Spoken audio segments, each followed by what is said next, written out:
From the stage of the Dublin Kaufman Performing Arts Center in Dublin, Ohio, a town meeting of the year with Bill Moyers. With us, and thanks to all of you on the panel. Senator Mosley Braun, you provoked a study by the General Accounting Office that issued its report recently addressing the state of America's schools. What did it say? It verified Jonathan Kozol's warning to us that we are failing our children and indeed our country by allowing our schools to deteriorate. And the GAO reported on $112 billion worth of minimal unmet need. It's across America, and it is in both urban and rural and suburban communities. Representative Fox, the GAO report was very hard on the state of Ohio. It said that you have allowed your schools in this state to deteriorate until physically many of them are the worst in the country. Now, you're the chairman of the Education Committee, is that right, in the House? The state. The last 2 years. The last 2 years. Oh, you're not going to take responsibility? Oh, shoot. I thought we had the culprit. You know, we're having a heck of a time cleaning up after those Democrats, so go ahead. Well, we'll get you a bucket. Okay. But how is it that the great state of Ohio can let that happen to its schools? As the film pointed out, funding our schools is a partnership between the local community and the state, and the federal government has not played a role in the funding of infrastructure. But in Ohio, you depend upon, as most states do, local initiatives and property taxes that are taken to the voters. One of the things that the film indicated was that, they had problems getting computers. We're addressing that in Ohio, and I think the record should reflect that. We've invested $500 million that's now in the pipeline going to Ohio schools to guarantee every child in kindergarten through 4th grade in Ohio will have access to a computer. They'll get the software, the teacher training, and so forth. I read in the paper just this week that Ohio has spent $136 million in tax money last year for private schools, while some public schools were slipping into bankruptcy. How does that happen? What's the rationale for that? Frankly, I think that if I had my way, I would put more money in the hands of parents to choose the school. I think this film and this documentary that points out the terrible conditions that every child goes to school. I think of my own children. If my little daughter, who's in the 6th grade, or my son, Ryan, in the 9th grade, came home to me and described to me the conditions that were displayed in this film, I would change that. How would you change it? As a parent, I'm fortunate, just as the parents in this district are fortunate. My children are not trapped in the public schools. I exercise choice. If you have wealth in America, you have choice. And this district exemplifies that. Now, the ones in Cleveland, the children there, they don't have choice. They're prisoners. And that's why the Cleveland Scholarship Program that the governor and I worked on in the Republican caucus in the House has freed up almost 2,000 children in the school system in Cleveland, all in poverty, to go out and escape that system. And I think that's a powerful tonic to this problem.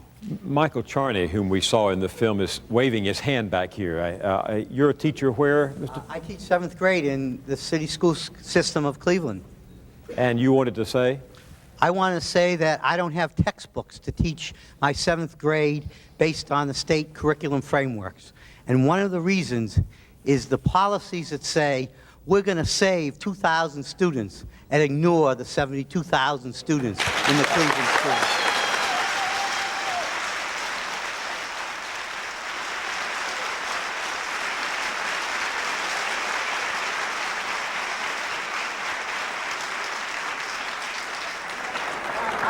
Disingenuous to talk about the Cleveland voters not voting for a school levy when, in fact, as we speak today, the percentage of family income going for property taxes in the city of Cleveland is in the top 10 out of the over 600 school districts. The problem is incredible poverty, not unwillingness to support schools. Mr. Gardner? Let's step up to the line now. What do you do to close the gap financially? particularly in this global economy, it is more and more important that we prepare the American workforce as a matter of our national defense, if you will. That means changing the paradigm so that there is a partnership between state, federal, and local, so that everybody chips in, so there's more activity by the federal government to provide support for local efforts to have schools across the board in whatever community without regard to wealth. Then we can begin to turn this around and really affect some change in this issue. But you're trying to say, I represent a very conservative area, not a wealthy area. The folks in Hamilton, their incomes are low. 70% of the revenue that goes to the Cleveland school system is brought there by the state. You're asking families in my community to say we need to ship more money up to those folks where they don't make that local effort. And there's an equity and fairness argument that I think falls the other way. Let me take issue with just one statement here, and that is typically people in poorer communities and in inner cities spend more of their wealth on education and spend more of their local tax money on public education than any other community in the nation. Poor people care about education and spend their tax money on education. They try enormously hard and are enormously dedicated. Mr. Phillips, you've been trying to get in there. Well, in Ohio, the state is responsible for education. The Constitution is very clear. It says that the General Assembly shall make such provisions by taxation as will secure a thorough and efficient system of common schools throughout the state. The buck stops with the state. The quality of education in Ohio should depend on the wealth of the state of Ohio, not the wealth of Cleveland, or not the wealth of some other district across the state. Redistribute taxes. Is that what you're saying? The coalition that I represent does not advocate taking the property tax from one district and transferring it to another district. We believe that we must level up from the bottom. We can afford to, and it's a state responsibility. I really want to ask all of you to be concrete. I agree with that. I think everybody agrees with that. Where's the money coming from? The same place that we got the money to fund a new Supermax prison at Youngstown, Ohio, at $65 million. The same place that we get money to subsidize private stadiums, the same place that we get money to deal with the prison population, the same place that we get money for the parks and for the other services of the state government. If I could, I think the perception out there is that we haven't done anything to begin addressing these problems with respect to equity and building assistance, and that's simply not the fact in Ohio. This current budget that we're in, there was $1.1 billion additional dollars for Ohio schools that was in this budget from the previous two-year budget. From the general appropriation. Absolutely. And we provided over the last 4 years $325 million in additional equity funds to Ohio schools to help address some of these concerns. We want to do more, but we also have a responsibility and obligation to also require some local investment. We truly believe that local schools, local taxpayers and parents and citizens ought to have the freedom to invest locally also in their schools. We're not going to solve every problem at the state level. We also need the parents and we need local communities to be involved. Senator Espy. In 1990, the State Board of Education commissioned a study which said Ohio had a $10.3 billion problem with our buildings. Since 1990, the state legislature through the governor's office has only appropriated $315 million. The state of Ohio has failed public education, and matter of fact, there's evidence that they've abandoned public education in Ohio. We've increased private funding for private education. We're now putting in programs to drain more money from public education, like vouchers and charter schools. We're taking more and more money, putting in religious schools. We're putting them in private schools at the expense of all the children you saw in the documentary. Tom Mooney was in the documentary, and he's been wanting in over here. Yeah, I'd like to be concrete, like you asked a minute ago, Bill, and talk about where the money comes from and where it goes, and where the state could get more resources to create more equity. And we have a district in Cincinnati. It's a great school district that has major industrial plant, happens to be General Electric, and major regional shopping malls. And all the property taxes paid by those industries and enterprises go to that one school district. But the workforce for that General Electric plant comes from all over the region. The shoppers for that major mall come from all over the region. Now, why in the world would they all go to, how does that belong to that one school district? So the whole system makes no sense. And frankly, I think our elected officials simply hadn't have to tell them to read the state constitution, but they are ignoring it. They are playing make-believe when they say that education is a local matter. Since 1853, the Constitution of this state has said it's a state responsibility. Our Constitution in this state says that there's supposed to be a thorough and efficient statewide system, not, well, it depends on if local voters feel like it or can afford it. Well, we've got somebody who's willing to say, here's where the money must come from.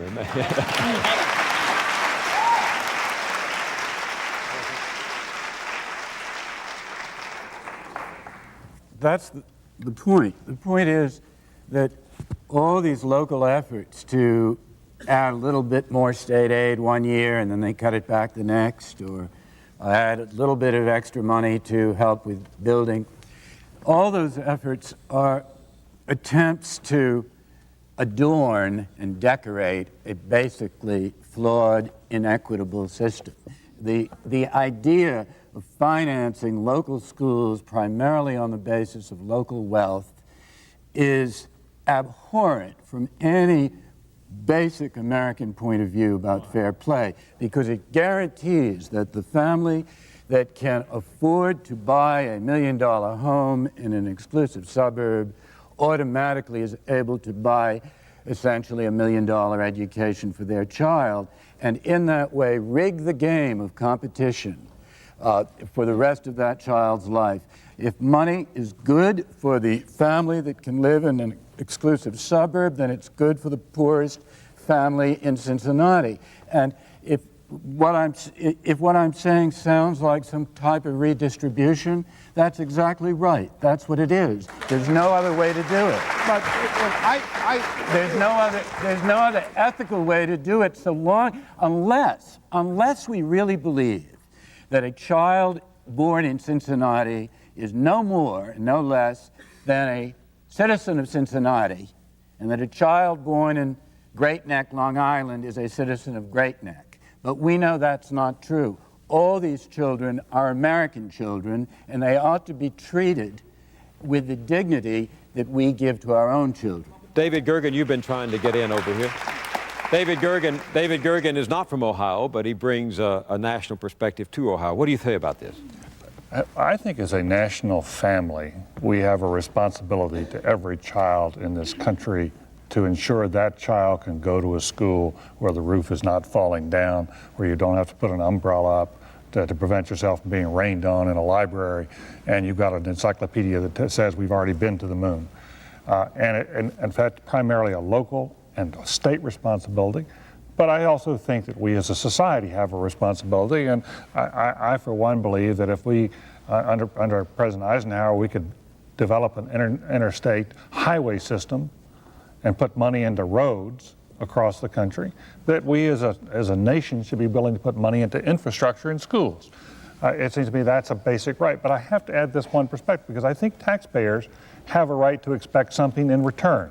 The money is not being as effectively spent as it should be. There's a growing amount of money going to administrative overhead. This gentleman should have textbooks, and we should not be putting it into administrative overhead. That's layering the bureaucracy in these school systems, layer upon layer, and we ought to put the money into his textbooks and not into the bureaucracy. Yes, Paul Houston.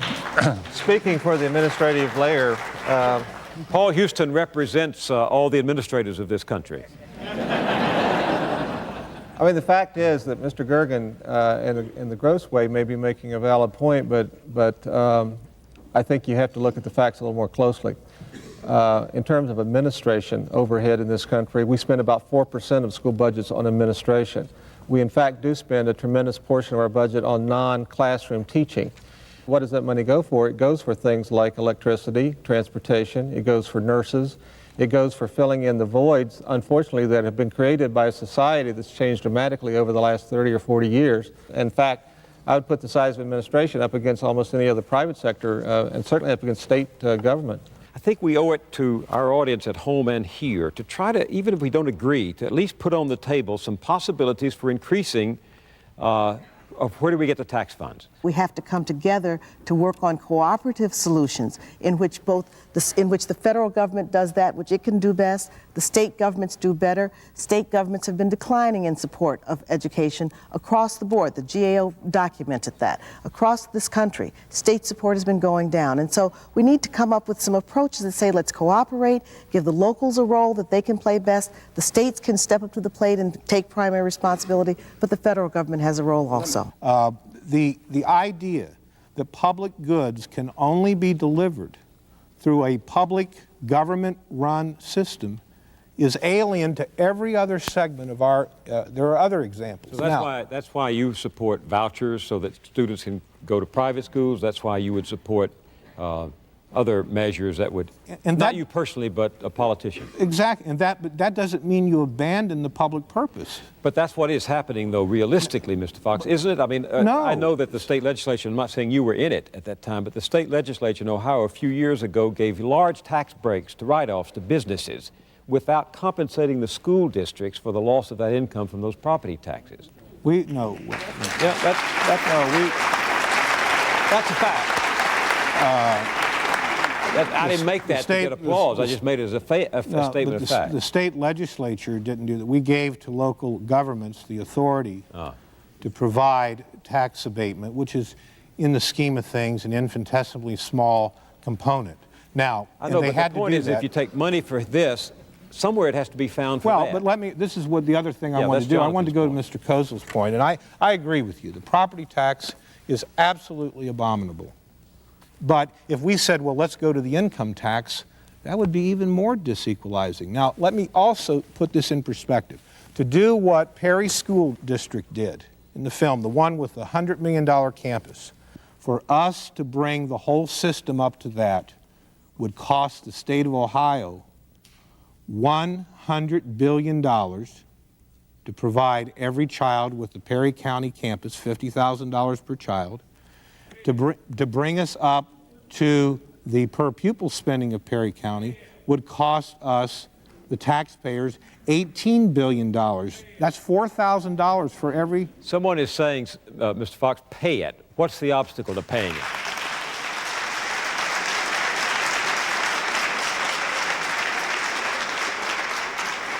Well, to put it in perspective, to so-called pay it would cost every man, woman, and child in Ohio an additional $4,000 a year in taxes, the average family of four, to pay for that, the Perry County level of quality.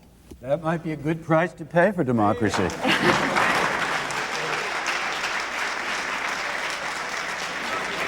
Mr. Rodriguez wants to get it. Mr. Rodriguez, I must say, Mr. Rodriguez filed the first class action suit in the country in 1968 from his district in Texas. It went all the way to the Supreme Court, failed on a 5-4 basis. He went back to the court and to the state courts and won a victory. But you were going to say? I think that we should supplement all these programs, state programs, and what the gentleman's talking about with a plan in the federal level, and which is in 1946 we came out with a Marshall Plan to help Japan and Germany, and I think we should come out with a Marshall Plan to help all the schools in the nation. Would you be willing to pay $4,000 a year more in your own taxes to contribute to that Marshall Plan? I think that it could be a range where we can cut some of these perks from these politicians, and we can cut a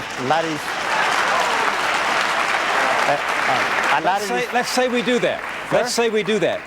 Let's say that we do that. Would you be willing to pay $4,000? Do you have $4,000 a year that you could pay in taxes into that Marshall Plan that would make sure every school in America was like the Perry School that we saw in the documentary? Let me ask you a question. How did we pay for that Marshall Plan? How are we paying for all these wars we're fighting for other nations to fight their enemies when we don't fight our own enemies that we have here, illiteracy? We taxed and borrowed. We tried in 1983 in Ohio, the biggest tax increase in state history. We could try that again, but what the concern I have is if we raise taxes and hurt the economy in this state, one of the most important factors as to how a child does in school is to whether mom or dad has a job. And we have a strong jobs climate in this state, and I'm not going to vote for a major tax increase that hurts the jobs climate in the state of Ohio. I take exception. Bill, I take exception to these figures of $100 billion. This whole idea, the $4,000 per citizen, this is ridiculous. We have a $10 billion facility problem in this state. It's doable to fix our buildings. But when we say it's going to take $100 billion or $200 billion or whatever, that's just a ridiculous statement. Let me bring it back just briefly to the national level and away from Ohio. I think that David Gergen made a very good point when he said that voters are not going to support these financial requests that we're making for our children unless they believe that the schools are run efficiently, that the money is going to be well spent, and that no matter how the money is raised, whether it's from local property taxes, which are pooled for the common good, or statewide income tax, or whether it ultimately someday comes out of our national wealth, which is how most other modern developed nations do finance their schools. We're unique in that respect. But whatever system is ultimately used, I agree with David that ultimately we've got to convince people that we're running a tight ship, that it's efficient. But beyond that, looking ahead now, just speaking as Americans, my own thought is that simply to dream of more efficient inequality would not be a noble goal for us in a good society. It just doesn't seem right. We know that we wouldn't play Little League Baseball the way we run our school system. It wouldn't be fair. I agree with you, and I think if people were called back to the values that existed at the beginning of the Republic, if you go back to the Declaration, all men are created equal by our Creator, endowed with these equal rights. As Martin Luther King did, when I Have a Dream, he went back to the Declaration, as Abraham Lincoln did at Gettysburg. People will respond to that in this country. This is a good and generous country at heart. But in order to get them to open their hearts to that, I do think there has to be a compact which says we owe it to the children, but let's understand what's already happening in this country. Today, per child, we spend about $6,000 per child. That's higher than any other industrialized country. And yet we have teachers who get paid less than they get paid in other industrialized countries. We have teachers who do not have textbooks. The compact has to say we owe it to the child, but we have to have a compact that money be spent in a way that people think is responsible. The taxpayers have a right to expect the education establishment to be responsible. Yeah, David, let me pick up on that, and also on Jonathan's point. I think you're absolutely right that such a compact is absolutely necessary. But in that $6,000 figure that you just used, the average urban school system in this country, which has considerably higher proportions of poverty, is funded at $500 less per child than the national average. And Jonathan's right, it's not just enough for us to manage the crumbs efficiently. I think that's right. I think we have a moral obligation to those children. And I think most Americans watching that film, so powerful, would be shocked by what they saw. Let me just say one thing quickly. Here, however, is the bottom line on the efficiency issue. Even if New York City managed its money with the most perfect efficiency, as good as the tightest, leanest corporation in this country. And by the way, they're doing a much better job now than in the past. It is pretty lean already. But even if there were not a dollar wasted, still New York City can only afford to spend 50 cents on a little fourth grade child in the Bronx for every dollar that they can spend out in suburban Great Neck. And that, to me, is morally unacceptable, and I don't even know many people in Great Neck who think it's fair. Let's face it, this problem cannot be fixed on the cheap. It is going to require some national commitment, a climate of opinion that says investment is necessary. Equity issues as well as the issues that the GAO talked about. You're looking at $112 billion minimal just to fix up buildings. And so, you know, whether we're talking about improving the quality of education, you can't very well improve the quality of education if the kids are going to schools with leaky roofs and windows that are broken out. And so we have to, I think, reach the point of understanding that as Americans, how we approach this issue very much defines us as a community and very much defines our collective interests, not just the interests of one person's child, but whether or not we are going to have a community that can compete in this global economy, whether we're going to be able to address any number of social issues, everything from the prison issues to the crime to the health status. All these things are related to education, but it's going to require a commitment and to say this is a place where we haven't been making the investment, we need to fix that. Realistically, you know, we're living in a very fractious time. We're living in a time in which we're shouting at each other, in which we're more divided perhaps than we've been in a long time. That's a wonderful and laudable aspiration, but the practical politics today make it seem to me unlikely that we'll reach the kind of bipartisan approach. The practical politics today are no different than they were when the Founding Fathers came together, and that is to say that decision-making follows the climate of opinion, follows the popular will. I tell you, our democracy works in that regard. If the public opinion says education is important, and no, we're not going to just let people get away with just talking about education being a priority, but we're going to actually see what they do to make education a priority, then it will be so. But more and more people are saying public education is not a priority. We want to send our kids to private schools. We want vouchers to put them in religious schools. We want to find alternatives to public education. And I think that that's where it's up to us to create a climate of hope that our public system does protect and advance a public good, that we can't just do it by allowing it to resort to every child's own particular circumstance. There's a woman right back here I know is from Cleveland. You introduced yourself to me before. You're from the Parents for Public Schools, an organization that does what? We're PATT, Parents and Teachers Together. My name is Cheryl DeBose. Stand up, Mr. DeBose, and you wanted to say something? Take the microphone if you don't mind. Just for a second. Yes, because I'm pretty well heated at a couple of things that he was saying up here. To me, they're giving our kids kibbles and bits, and we're sick of it. You can take that to our Mr. Voinovich. He's supposed to be the educational governor. He should be here. What would you like to see happen, Mr. I would like to see, especially in Cleveland, the petty politics stopped. I would like to see them not to be using our kids as pawns. Who is they? They being starting at the top, from our mayor, which was more concerned about the Browns, okay, than our children. Our children are more important to us than our Browns. Their Browns, rather, because I didn't go to a game.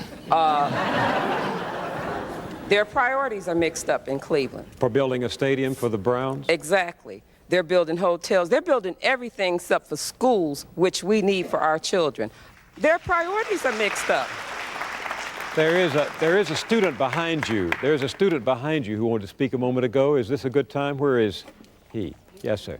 My name is Terrell Crutchfield, and what I wanted to say was it's local and state. Our mayor and the county commissioners came to Columbus, to state legislatures, to push for 100% free tax abatement on all of our new facilities, which they did get. They don't have to pay anything. And my question is, why would our mayor, first of all, go do that? Because that property tax money could be is supposed to be going to the schools, and why would state legislatures let this happen? Thank you very much. Yes, Mr. Fox.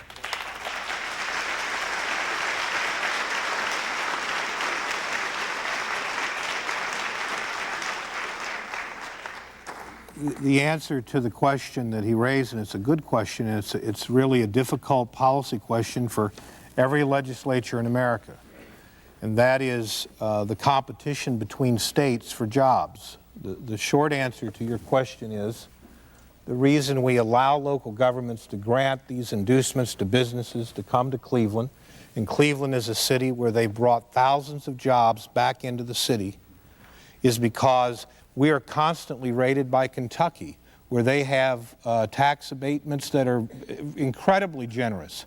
And we're fighting to keep those jobs in our community. So The answer to the question is so that when you do graduate, hopefully those jobs will be there so you can go to them. But let me also... Has our society become a war of all against all in this regard? Is it every man, every district, every city for himself? It has become fractious, and and I think the exchange between Jonathan Kozell and David Gergen is right on point. We can build a coalition to do this. Oh, I think you're right. I mean, I was smiling at Bill just now when you said that because, I mean, it does feel, when you see districts competing with each other, it does feel like a war of all against all. One solution, of course, in a utopian future would be if the United States chose to finance public schools the way virtually all other modern developed nations do, out of our national wealth, out of federal taxes, and then nobody could raid anybody. No one in New York would worry about being raided by Connecticut. Are you suggesting that we go to Washington to fund my local school? Someday it might be a good idea, and you might get more money out of it, actually. Every dollar. Well, let me tell you, Jonathan, for every dollar this state gets in assistance from the federal government, it costs us $5 to comply with their unfunded mandates. Excuse me, but I haven't seen you turning any of it away.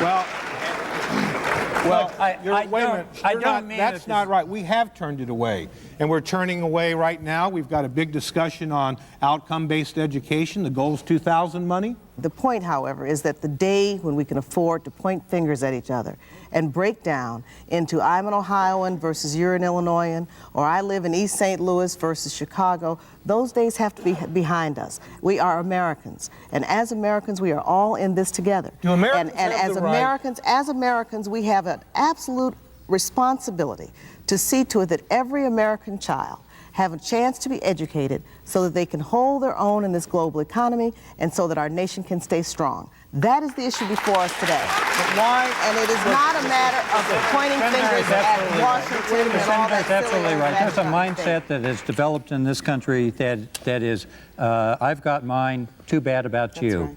And all of this fractionalization is exacerbating that problem, and it's exactly the mindset that keeps the kind of finance system that we have in this country for schools. Does an American have the right? I'm going to get a word in first, Mike. I'm going to get a word in because I got to yell to get over there, I guess, get a word in. But I have all these notes, and I want to get something out.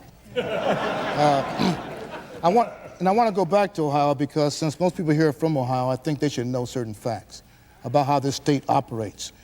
We give corporations in this state 0% interest on $4 million loans.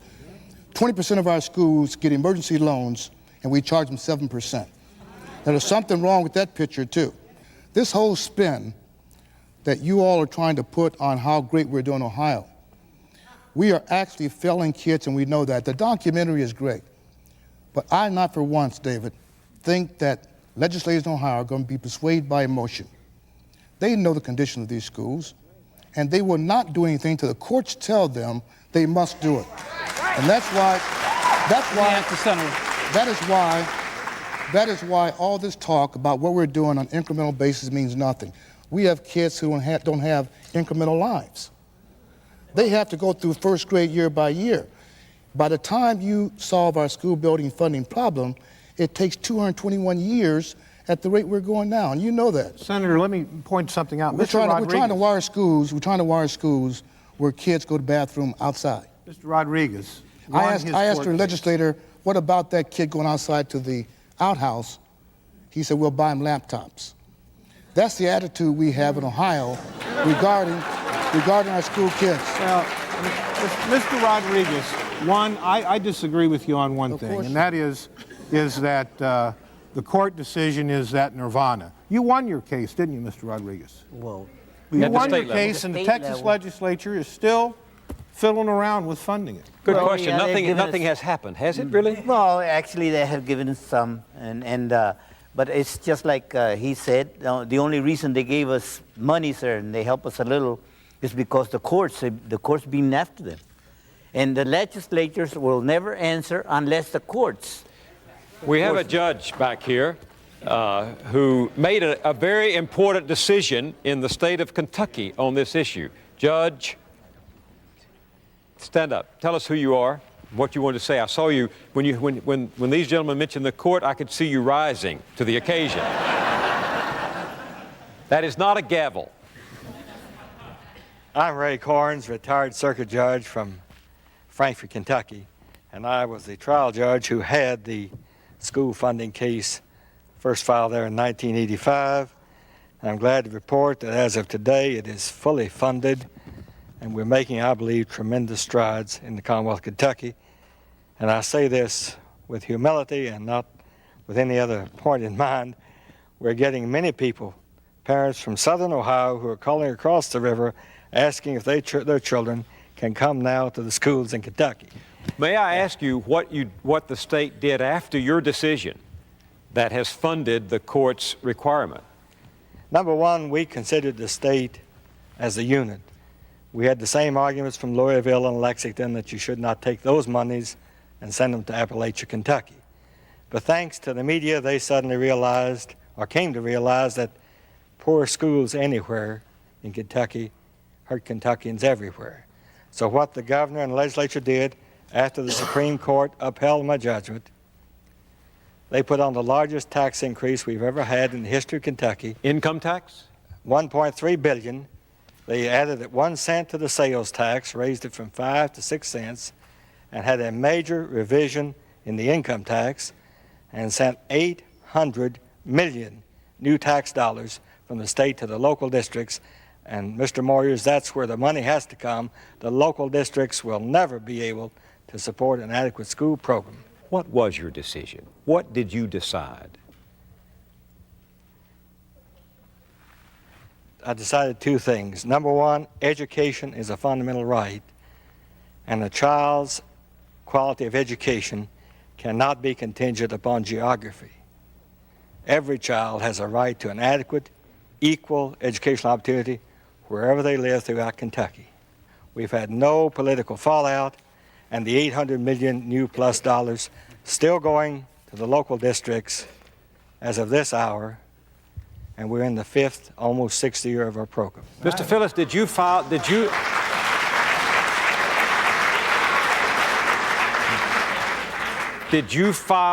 your coalition file the suit because you want a judge to say what Judge Corn said in Kentucky?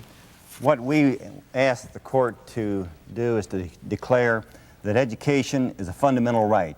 In other words, regardless of geography, regardless of demographics, regardless of anything that's going on in the life of the kid, that child is entitled to a quality education.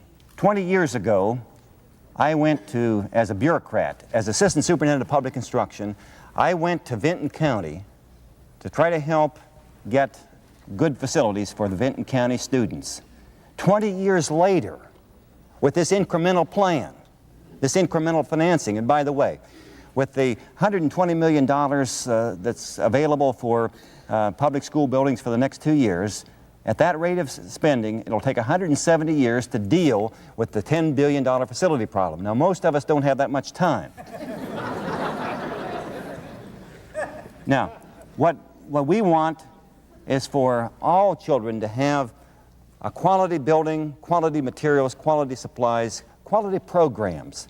That's the mission of the coalition. Steve Anderson has been trying to get in here. Steve Anderson is the superintendent of this district where this very fine Dublin-Coffin High School exists. What were you wanted to say?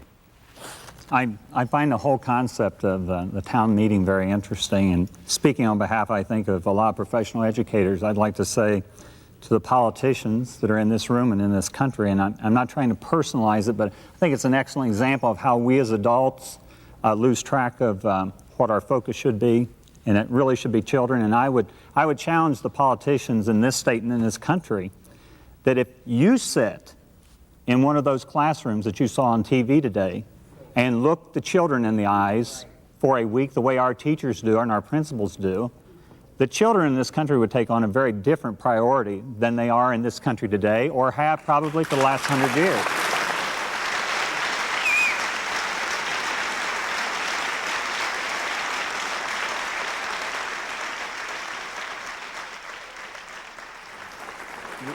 We do we do have a political system to contend with. That's obvious. That's an obvious reality that we all have to live with. And everybody has to defend themselves. And we adults have to be engaged in a win-lose situation. And as an educator speaking for, I know, many of my colleagues throughout the country, we cannot afford to be the winners as the adults and our children be the losers. And I see our children consistently in many of our public schools being losers. I'm the product of one of those public schools. I've had to look those kids in the eyes as a teacher for 13 years in those schools. And I'm telling you clearly, if each of us were to have to do that for 1 week, you would take on a very, very different perspective in what your priorities are. Speaking of letting young people speak for themselves or looking them in the eye, there are two young people who have had their hands up for several minutes now. Tell us your name, your school, your grade. I'm Megan Goodland from Benton County, Ohio, and I am one of those schools. I'm one of those children from that video. I would like you guys to look me in the eye and tell me I'm not worth that money.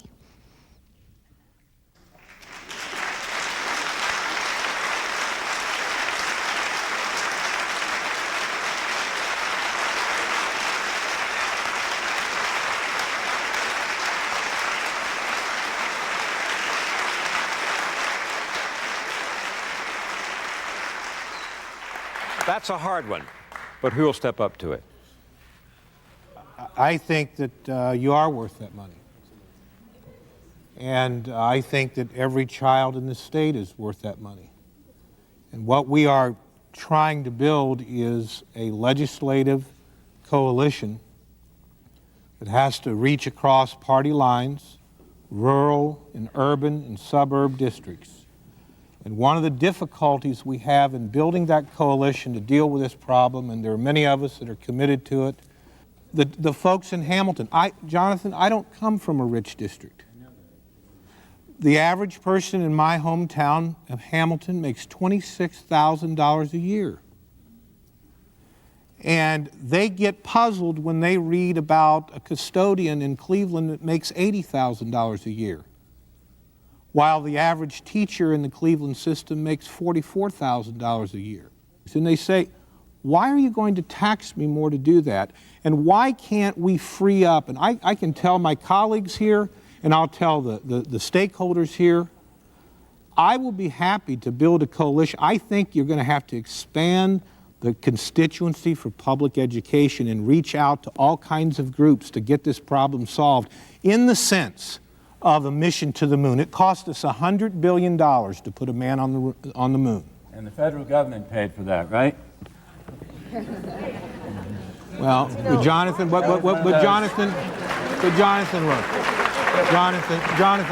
let me. That this was one of those nationalized programs.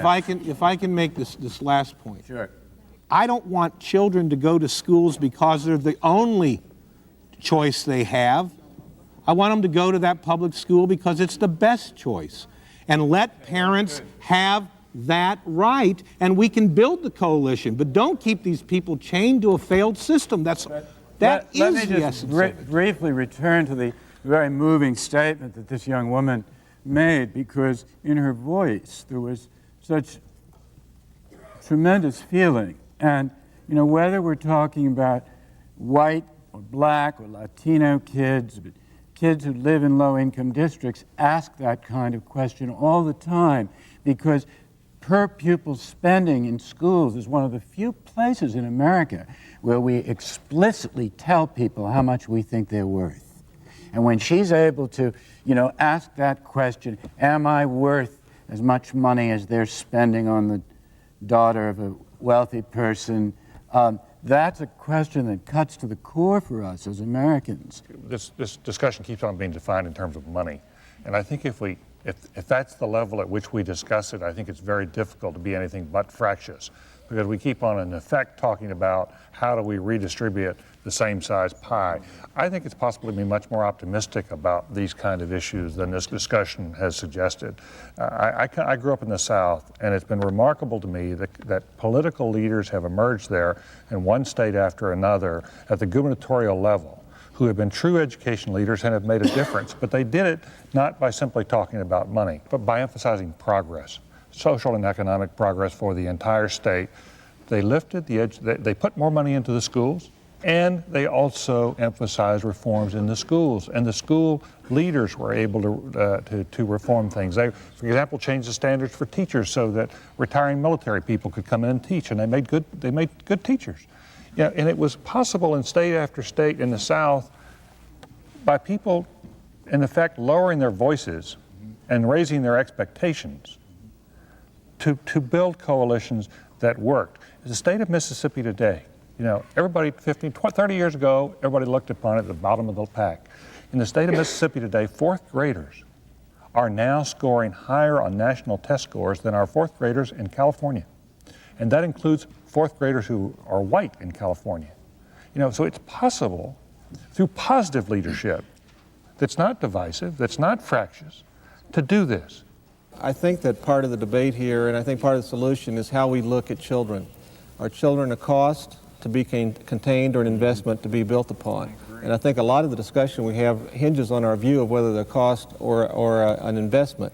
We spend $1.5 billion a day educating kids. That's a staggering amount of money, and makes us feel like there must be a tremendous amount of money there to be saved. If you turn that around, that's $33 a child. That's fairly inexpensive daycare, I would maintain. Help us understand this question, to come back to Michael's point. How is it that in city after city, on inner city schools, the Catholic schools, with the same profile of student, that's where you get into a problem right there. There is an awful lot of evidence that with basically the same income background, at 50 to 60% of the spending, they turn out better results. Why is that true? I mean, there is abundant amount of evidence about Catholic schools. But let me give you this. This is so important. Milwaukee, we have an example. But let me in Milwaukee, just this week, a liberal Democrat lifelong professor at Harvard University released data on the Milwaukee school scholarship experience, and those children, for substantially less money, profile the same as the Milwaukee school system. They're the poorest of the poor, and their achievement now is dramatically higher than the Milwaukee public school system. Let me talk about Ohio. For less money. For less money. Ohio's voucher program is entirely different. Now, I'd rather we talk about Ohio than Milwaukee. Yeah, let's get the facts straight, I think, on the Milwaukee and some of these other cases. The truth of the matter, David, in study after study, when you do hold constant all of the background characteristics, that the performance is actually quite comparable in public schools and private schools, if not even better in public schools. So why shouldn't we get, if we can get the same results for, as is the case in Milwaukee, for several $1,000s less per child, that can free up more money to be spent on these things we're talking about. If we can get the same results for less money, why shouldn't we do it? Yeah, those are kids in Milwaukee who have chosen to go to those schools to avail themselves of those vouchers, and these are not the same kids, and the dollar equivalence is not the same. That's not true. Public education is mandatory. Gentleman here. Education is not. Excuse me, Mr. Moore. Give us your name. Well, my name is Reverend DeBose. I'm a Cleveland parent in Cleveland Public Schools. This gentleman right here is just really, when I say this gentleman, I mean you, Mr. Fox. I want to point blank and talk to you personally. You are really irking me, and you are really making me boil, because the state of Ohio is in charge of the Cleveland Public Schools right now. In the state of Ohio, you talk about the state of Ohio has been there for over a year. And there is not one book in the Cleveland Public School system that addresses the science part of the proficiency test. There's not one book in the whole Cleveland Public School system, sir, that addresses the social studies part of the proficiency test. Then you want to hold teachers accountable for the proficiency results when you're not even giving them the tools to work with. And what really angers me as I sit here and listen to this, and you talk about money, all the people with money always talk about the people that don't have any, don't need any more. And that angers me because it's always the people who have the money. And because you have the money, you don't want to share it. And this is it's a have or the have-nots. Every child deserves an education, as you say, and public education is the only way to get that done. There is no financing available for private education for every child, sir.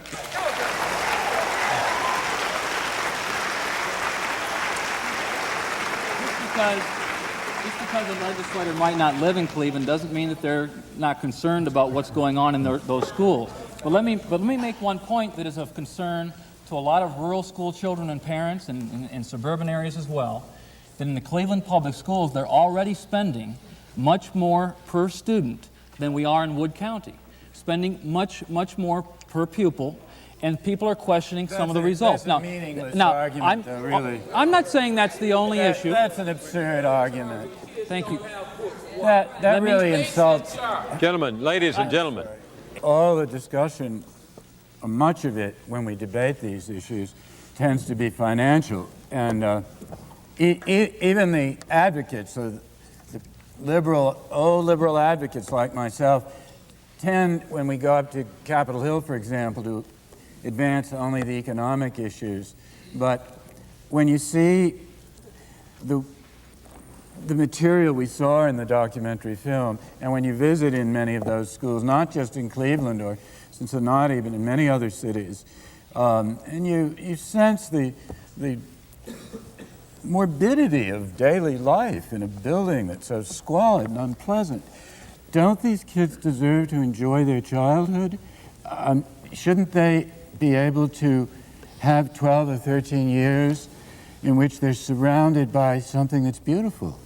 Even if it doesn't pay off, even if it isn't useful to America's competitive edge, even if it isn't good for IBM or General Motors or Wall Street, why not just give these little kids in Cleveland a beautiful school to go to because they're babies and deserve to have some fun before they die?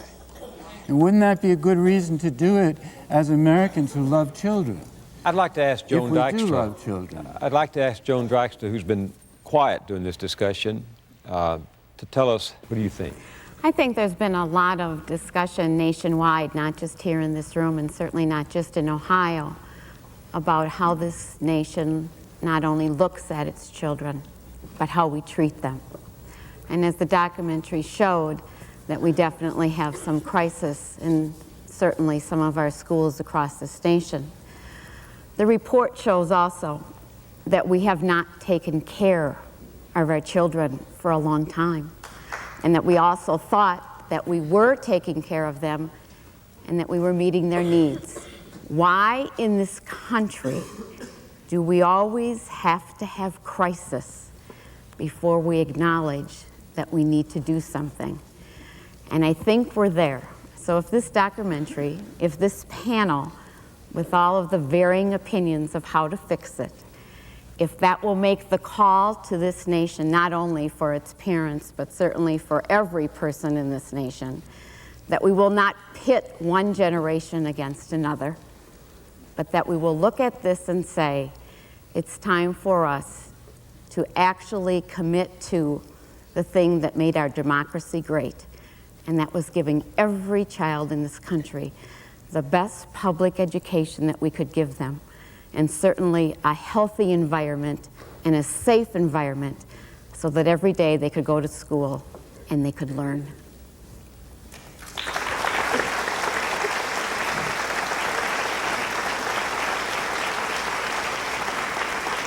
Well, on that note, I have to bring this discussion to a close because we're out of time.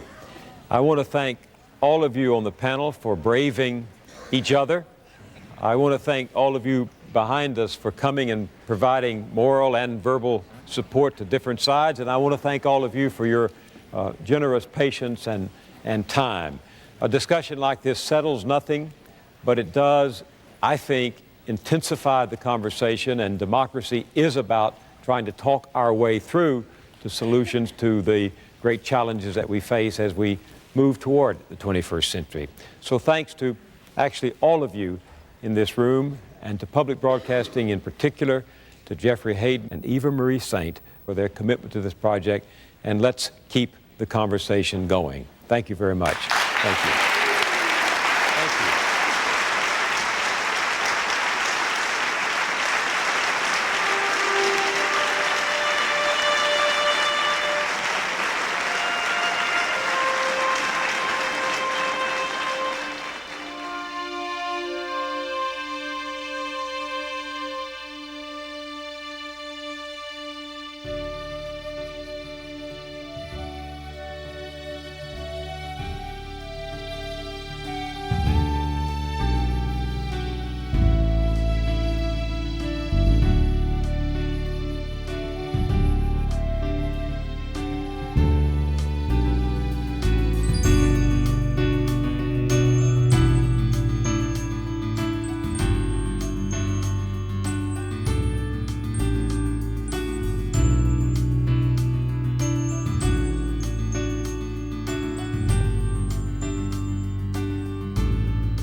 Major funding for this program was provided by the Corporation for Public Broadcasting,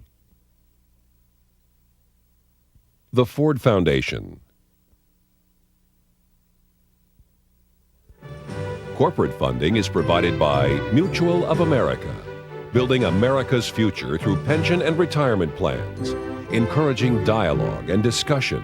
The Spirit of America, Mutual of America.